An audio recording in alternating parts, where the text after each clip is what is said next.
यार ॾाढी लाई है यार ॾाढी लाई है यार सन। उस्ताद मोहम्मद जुमन।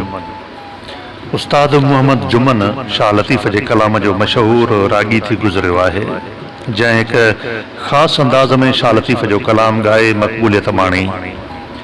सिंध जे हिन नामवर रागीअ बलोचिस्तान जे हिक ॻोठ में 10 अक्टूबर 1935 ईस्वीअ में जनम वरितो।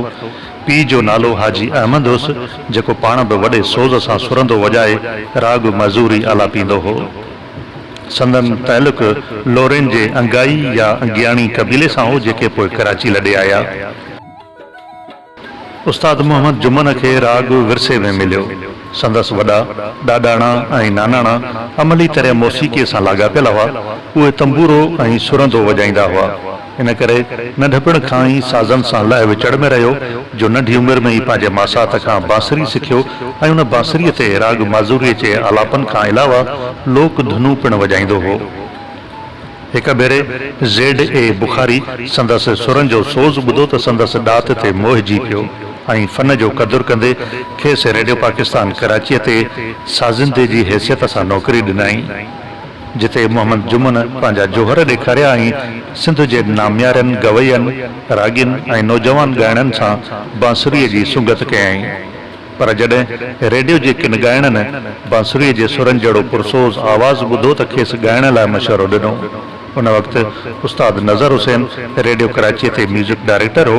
उन खां ई क्लासिकी मौसीक़ीअ जी सिख्या वरिताई ऐं ॻाइणु शुरू कयईं। हर दौर में वाई ऐं काफ़ी जा ॻाईंदड़ पंहिंजे मख़सूस अंदाज़ में शाह साईं जे कलाम खे ॻाईंदा रहिया, मगर जॾहिं उस्ताद मोहम्मद जुमन वाॼे जी मध्यम सुपतक जे सुरनि सां निड़ीअ जे सुरनि खे मिलाए मुर्कुनि ऐं मेंढुनि सां शाह लतीफ़ जे कलाम खे ॻायो त इहो मुनफ़रद अंदाज़ आम माण्हुनि में मक़बूल हुअण सां गॾु मौसीक़ारनि में पिणु ॾाढो पसंदि कयो वियो। शाह लतीफ़ जो कलाम संदसि रग रग में समायल हो। इन करे संदसि गायकीअ जो अंदाज़ ॿियनि रागिन ऐं गवैयनि खां मुनफ़रद हो।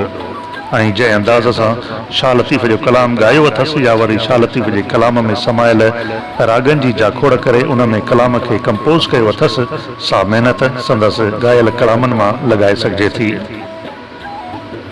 शाह जे रिसाले जो हर सुर कंहिं न कंहिं राग ते आधारियल आहे।